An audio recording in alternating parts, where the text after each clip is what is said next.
Hello Nintendo, we're here. Welcome back to Let's Play Retro Games. I really hope you like the new intro and Happy New Year to everyone. Thank you very much to all my new subscribers. And in the first episode of 2018 I'm going to live up to my channel name and play a retro game. So today I'm going to be playing Super Probotector, the Alien Rebels for the PAL SNES. So here we go. Okay, so this is Super Probotector. If you have a SNES Classic, you might recognise this game as being Contra 3.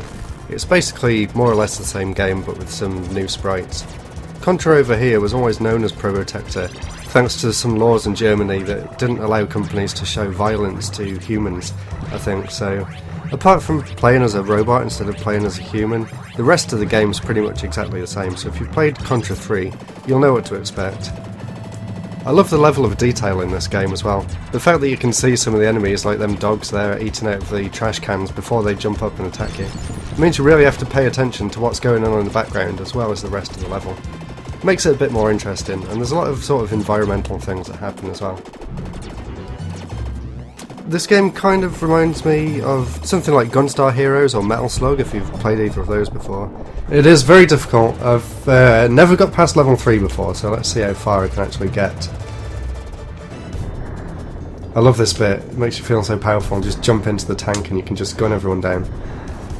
So I got this game for Christmas, my uncle bought it me, and it's so funny, when I opened it up, he looked at me really excited and said, "Look, I got you Metroid Prime." Not quite. Yeah, I don't think he knew what he was buying. But anyway, very excited to have this. I've never owned the PAL version before. So I just thought it'd be nice to do a quick gameplay video. I know I haven't done a gameplay video in quite a while, so I hope you guys enjoy this. And I've got a lot planned for 2018. I've been making loads of notes, got loads of different ideas. So I really hope you're looking forward to seeing all the other videos I have in store for the year. And as I mention at the end of most videos, I have a Patreon, and if you go on there for $3 a month, you can recommend a game or a video that you want me to do. And yeah, this bit's really easy. I used to keep dying there, I don't really know why. Because it's actually really simple, you just have to stay at the end. And this is my favourite weapon, the homing missile. Something else that I used to really love, I'm not really sure why, is the fact that when you stand on this bit, both of his legs go in line with the floor, which you don't really see very often in 16-bit games. And now the floor is on fire, and as long as you're not holding down the shoot button when you're on this bit, you can actually move from side to side. I hate this bit because you have to really time it very carefully, else you get hit by the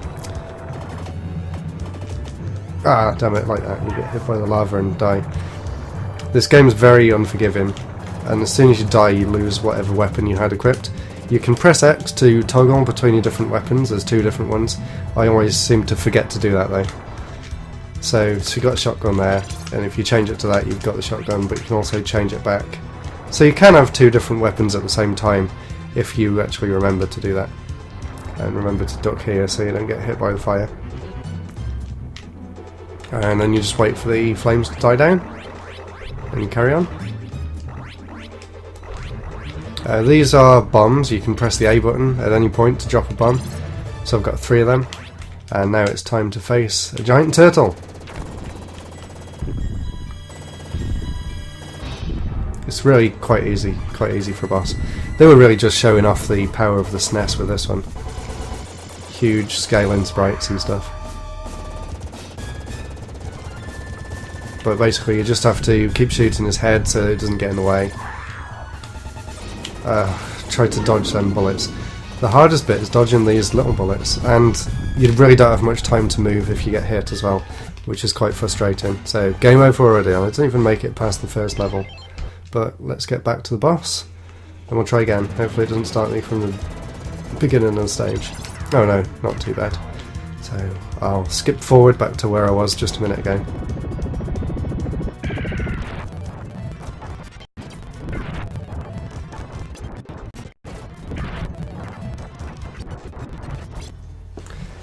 Alright, I'm back, let's try that fight again. I don't usually struggle with this boss, so I don't know why I died last time. Just getting a bit careless and jumped straight into him, I think.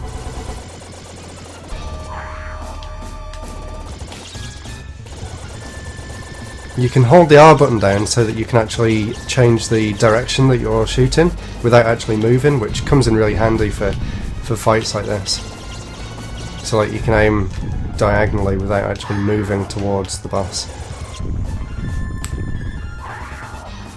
The hardest bit is just keeping track of where all the different attacks are coming from, and these little flashing bullets, you have to be really careful with them, because sometimes you can fail to notice them if you're focusing too much on the rest of the fight.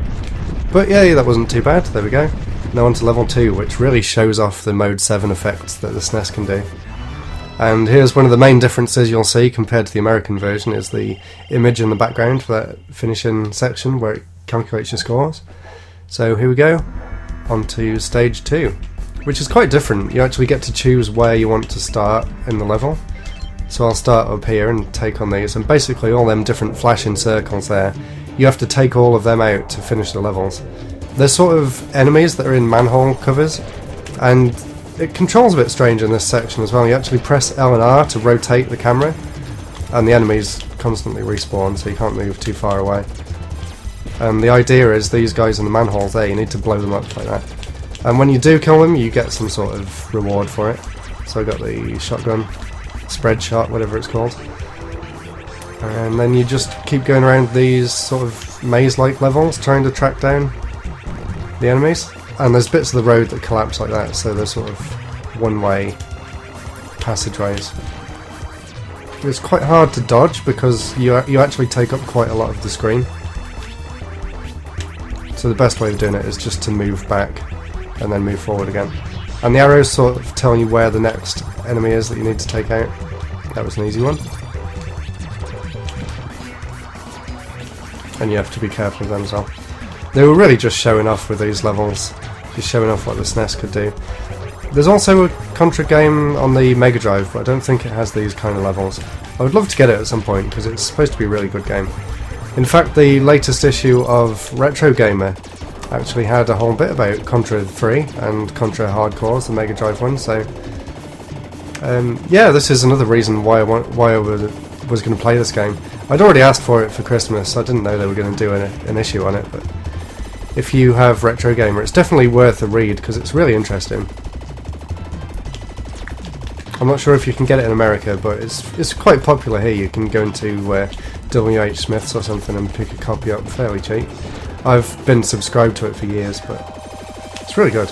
I'd love to write for him one day, but I can never really find the time to try and write articles to send off. So there we go, that's all them enemies taken out, and then you'll go into the boss fight, which is something I always struggle with, so let's see how I do here. With the fire it's not so bad. But the main idea is, I don't know if you can see it yet, there's like a red eye on the front of this boss, but it's really hard to get to because you have to wait for it to spin around in the right direction, and then it does that horrible attack and just flies after you. Yeah, fire's probably the best weapon for this. I don't really recommend the laser one because you don't really get much reach with it, which makes it very hard to do. But yeah, you see that red dot there in the centre? That's what you're going to try and aim for. But I think now, because it's quite low on health, the best thing is probably just to fire a few missiles and hope for the best. I hate this bit when it flies after you. You have to be really careful. Oh no! Oh, that was close. I've only got one more hit left. I think it's almost down. When it flies off in the air, you don't really have to worry too much. It's more when it fires forward where you have to watch out. The annoying thing is when it lands facing in the opposite direction. Yes, that's a good... Oh no. It does go on a bit. I wish this fight was a bit shorter. I suppose it really depends what weapons you've got equipped at the time. Oh, come on. Yeah, perfect. Need to get more bullets. Yay, there we go, not too bad. Did it on my first try. So now we're on to level 3, and this is actually the furthest I've ever got in the game, level 3. So I don't really know what to expect past that point, but let's see if we can get there. There we go, level 2 complete.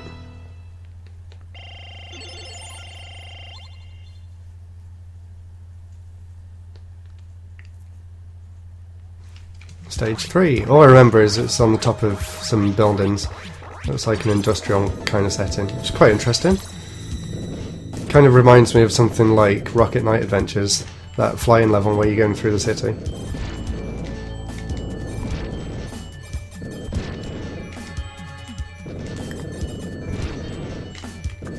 So yeah, although this is a run and gun game, you have to kind of take your time a bit more than you usually would with something like Mega Man or something, just because although there's less bullets on the screen, you're a bigger target, so it makes you actually harder to hit, so you have to be a bit more careful with how you play, which isn't really my style of play, but once you learn to slow down a bit, it's not too bad. Well, there's a lot of enemies here, so you can't really be too slow. But like I was saying, if you fire on these things what you're holding onto, you can't actually move, so you have to stop firing to move away from the enemies, which obviously makes it harder to progress.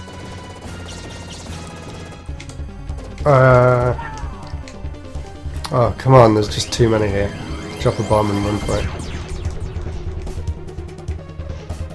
Right, I've never got this far before, so I don't really know what to expect. I probably won't... Oh, I have got this far, I remember this bit.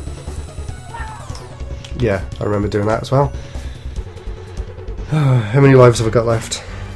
If I've got any more lives, I'll have another go, but I think that's it.